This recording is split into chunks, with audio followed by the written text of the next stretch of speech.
Et l'invité de ce journal de campagne est Thierry Santa, candidat du Rassemblement Les Républicains dans la seconde circonscription. Il est suppléé par Vanessa Ouachapo, originaire de Lifou. Elle vit en province nord depuis une quinzaine d'années. Avant de recevoir Thierry Santa, voyons en quelques questions les raisons de son engagement.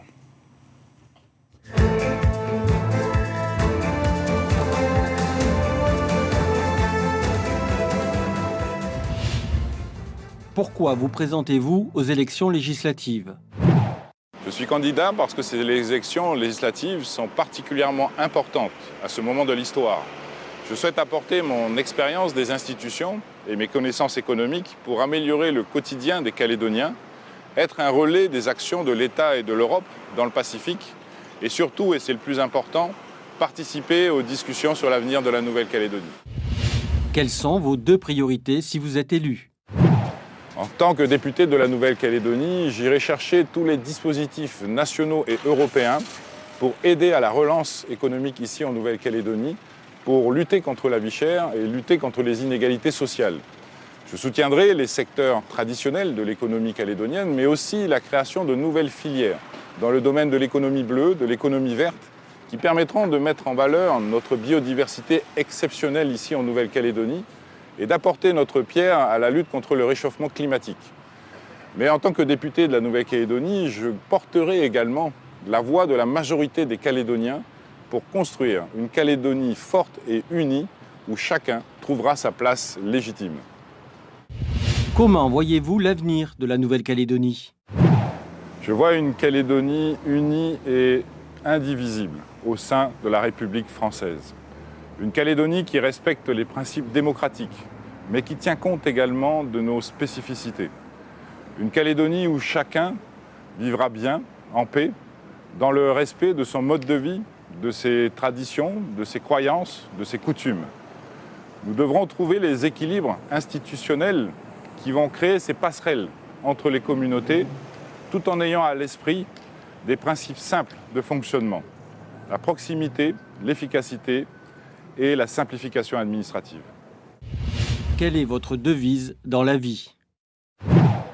La devise dans la vie, c'est être loyal à mes valeurs, à mes convictions et à mes engagements. Bonsoir Thierry Santa. Bonsoir. Vous êtes donc le candidat du Rassemblement Les Républicains dans la seconde circonscription. 8 candidats sont en lice face à vous. Pourquoi est-ce que vous estimez être le meilleur candidat pour cette mandature ?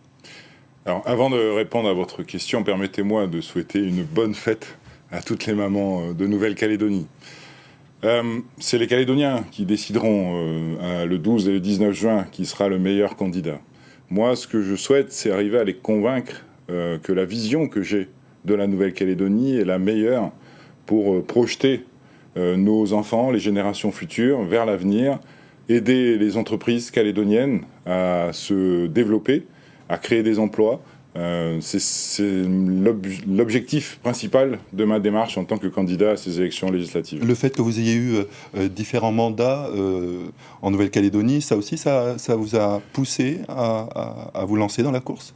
Alors ça me permet surtout de penser que j'ai effectivement un peu d'expérience des institutions, c'est ce que j'ai dit dans le reportage, et que cette expérience, cette connaissance des institutions au sens large, qu'elles soient calédoniennes mais aussi nationales, et aussi mes connaissances économiques me permettent de penser que je peux apporter peut-être aux Calédoniens des solutions en tant que député, à la fois pour leur vie au quotidien, mais surtout pour construire cette Calédonie de demain à laquelle tout le monde aspire, une Calédonie où les gens vivent bien, vivent en paix, selon leur mode de vie, en respectant leurs croyances, leurs traditions, leurs coutumes. C'est cette vision-là de la Calédonie que je porte. Et je suis sûr que la grande majorité des Calédoniens portent. Et ça, je suis aussi sûr que c'est possible parce que nous sommes français. Quels sont, selon vous, les enjeux de la seconde circonscription ? La seconde circonscription, comme la première, c'est des enjeux, je le disais, un peu particuliers aujourd'hui parce qu'on a la veille de ces négociations d'avenir. Après, à côté, la seconde circonscription, elle a quand même cette particularité d'être d'abord très vaste, et puis de représenter, je crois, la Calédonie dans toute sa diversité. Je le disais, on ne vit pas de la même façon dans l'agglomération, à Koumak, à Yengen ou à Lifou en l'occurrence, mais la seconde circonscription, c'est celle qui représente véritablement cette diversité calédonienne. Et c'est en respectant cette diversité qu'on arrivera à construire tous ensemble la Calédonie à laquelle je pense.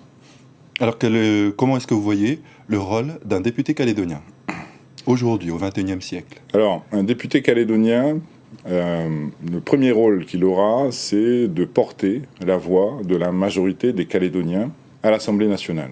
Autrement dit, auprès de tous ses collègues de l'Assemblée nationale, de porter la voix également de la majorité des Calédoniens lors de ces discussions de sortie, et surtout d'avenir de la Nouvelle-Calédonie. Mais un député calédonien, c'est aussi quelqu'un qui va voter des lois, forcément, au niveau national. Et là, je pense qu'il faudra être très vigilant à ce que la Calédonie ne soit pas oubliée. Et enfin, un dernier rôle d'un député au sens large, du coup, que les gens ne connaissent pas forcément, c'est aussi contrôler l'action du gouvernement national. C'est le rôle de l'Assemblée nationale, des députés de la nation, de contrôler l'action du gouvernement. Alors, face à vous, dans cette circonscription, se présente également un candidat loyaliste, Nicolas Mesdorf, candidat de la majorité présidentielle. Qu'est-ce qui vous différencie ? La loyauté à mon engagement de construire une Calédonie forte et unie. Forte économiquement, socialement, politiquement, régionalement. Unie parce que ma conviction profonde est que la Calédonie est une et indivisible. Une et indivisible. Et pour arriver à ça, je le disais tout à l'heure, il faut arriver à construire cette Calédonie où chacun se sente bien, où chacun vive en paix, vive bien sur la terre de ses ancêtres, sur la terre de son travail, dans le respect de son mode de vie, de ses traditions, de ses coutumes, de ses croyances. C'est cette vision-là de la Calédonie que je porte, parce que je suis convaincu que c'est ce que souhaite la majorité des Calédoniens. Et je le redis, tout cela est possible parce que nous sommes français. Alors le score médiocre de Valérie Pécresse à la présidentielle en Nouvelle-Calédonie, ce score, est-ce que ça ne discrédite pas votre candidature ? Je considère que c'est deux choses différentes et c'est une des raisons pour lesquelles nous avons annoncé nos candidatures très rapidement au niveau du Rassemblement, parce que justement c'était deux élections différentes. On parle de l'élection du président de la République. Aujourd'hui, Emmanuel Macron a été élu président de la République. C'est le président de tous les Français, c'est mon président. Les choses, on n'a rien à redire en la matière.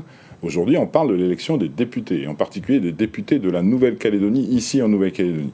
Donc c'est vraiment deux choses différentes, et le score donc, de la candidate que nous avons soutenue ne pénalise pas, j'en suis convaincu, la campagne qui est la nôtre, et surtout la vision qui est la nôtre de la Calédonie demain.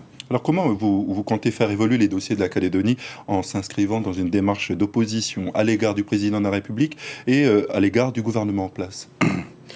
Vous savez, il y a plusieurs types d'opposition. Il y a l'opposition stérile, qui consiste à s'opposer à tout, et il y a une opposition constructive. Moi, je me positionne dans une démarche constructive, dans le sens que si l'État propose des choses qui me paraissent pertinentes pour la Calédonie et les Calédoniens en général, eh bien, il n'y a pas de raison que je m'y oppose. À l'inverse, si je considère que les propositions qui sont portées par l'État ne conviennent pas à l'intérêt général des Calédoniens, là, oui, je m'y opposerai. Donc je pense que c'est la meilleure façon de faire pour le bien de la Calédonie. Les indépendantistes ont adopté une démarche unitaire pour ce scrutin. Le camp loyaliste, on le voit, est divisé. Saura-t-il se retrouver ? Alors d'abord, les indépendantistes, je n'ai pas le sentiment qu'ils soient totalement unitaires. Je note quand même qu'il y a la candidature de Madame dans la deuxième circonscription. Oui. Et puis, vous savez, l'unité des loyalistes, elle doit se faire au niveau d'un projet de société. Pas par rapport à des appartenances nationales. Elle doit se faire le lendemain de ces élections législatives autour d'un projet. Et il est évident que les députés qui vont être élus là, par les Calédoniens, la vision qu'ils ont, le projet qu'ils ont de l'avenir de la Calédonie devra être la colonne vertébrale de ce projet des loyalistes le lendemain pour ensuite aller à la table de négociation avec les indépendantistes et l'État. Alors justement, les indépendantistes, eux, ils veulent des rencontres bilatérales avec l'État. Il n'y a plus de discussion possible entre nous, Calédoniens ? Il y a toujours eu des discussions et il y en aura toujours. Ce discours un peu radical des indépendantistes a toujours été le même.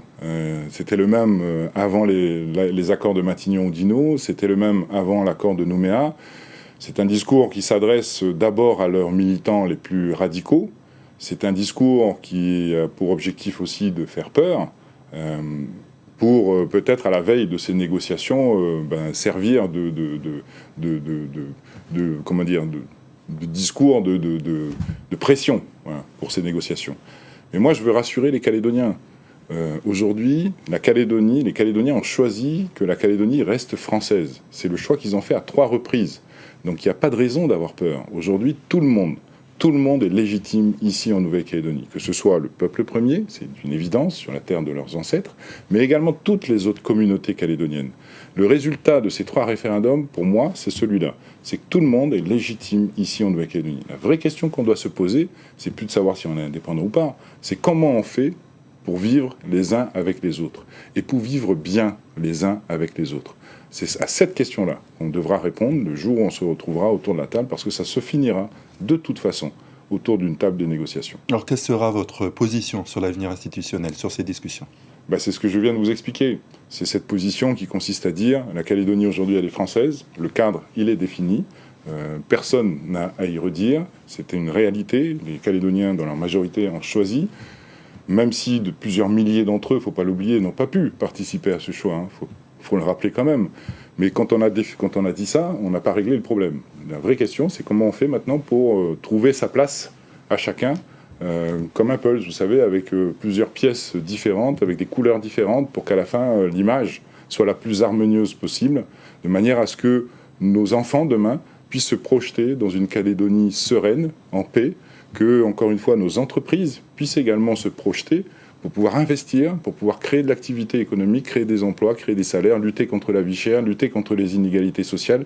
C'est tout cet ensemble-là qu'il faut construire demain. Et c'est avec cet état d'esprit-là, moi, que j'irai à la table de ces négociations. Alors, plusieurs observateurs et élus estiment qu'un niveau d'abstention remarquable devrait à nouveau accompagner les élections législatives. Comment est-ce que vous comptez, vous, mobiliser des électeurs déjà hyper sollicités ? Je leur explique que ces élections législatives sont particulières à cet instant de l'histoire calédonienne. Je le répète, nous sommes à la veille de discussions d'avenir. Les députés qui seront élus à ce moment-là participeront obligatoirement à ces discussions.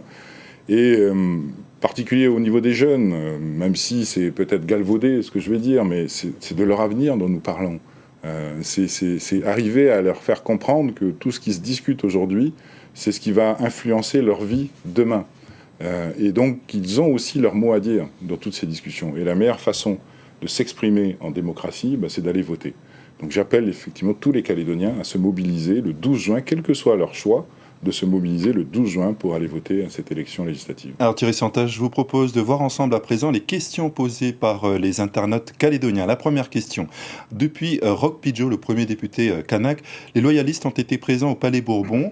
Pourquoi est-ce impensable pour les loyalistes qu'un indépendantiste représente la Nouvelle-Calédonie ? Ne pensez-vous pas qu'un autre son de cloche soit nécessaire ? Moi, je pense qu'il faut respecter quand même les principes démocratiques. La Calédonie aujourd'hui est majoritairement non indépendantiste. Et donc, il faut que ce soit des députés non indépendantistes qui portent la voix de tous les Calédoniens. Quand je dis ça, ça ne veut pas dire qu'il faut mettre de côté tous les autres. Et au contraire, dans la vision que je viens de vous expliquer de la Calédonie que j'ai, c'est à la fois une Calédonie où on est français, mais une Calédonie où chacun a sa place. Et donc ça veut dire que c'est bien un dialogue, tous ensemble, qui va nous permettre de construire cette Calédonie. Et donc ça veut dire que le député de demain, il faudra qu'il tienne compte de l'ensemble de la représentation, de la diversité culturelle, communautaire de notre beau pays. Et c'est ce que je m'efforcerai de faire, bien sûr, en tant que député de la Nouvelle-Calédonie. Alors pensez-vous, si vous êtes élu, obtenir une aide de l'État contre la vie chère en Calédonie, et sous quelle forme ? Alors, même si c'est des sujets qui sont d'abord calédoniens, de compétences calédoniennes, en tant que député, j'irai chercher tous les dispositifs nationaux et européens pour participer à cette relance économique dont le pays a besoin et lutter donc contre la vie chère également ici en Nouvelle-Calédonie. Il y a des plans de relance nationaux qui pourraient être étendus. Je m'engage en tout cas à aller auprès des autorités nationales pour en discuter. Il y a des chèques énergie qui existent au niveau national, qui ne sont pas applicables en Nouvelle-Calédonie. On peut demander leur extension ici en Nouvelle-Calédonie. Donc vous voyez qu'il y a, et au niveau européen, vous avez tous ces programmes transversaux, je pense à Erasmus, qui peuvent aider nos étudiants qui vont faire des études en métropole. Je pense au programme LIFE, au programme Horizon Europe, qui sont eux des programmes pour soutenir la création de nouvelles activités économiques, de nouvelles filières économiques en matière d'innovation, en matière de préservation de l'environnement. Tout ça pour apporter notre pierre à la lutte contre le réchauffement climatique, parce que c'est un sujet auquel je tiens beaucoup et qu'il faudra intégrer à toutes les politiques publiques nationales et locales. Thierry Santa, candidat du Rassemblement Les Républicains dans la seconde circonscription, merci d'avoir accepté notre invitation. Merci pour l'invitation.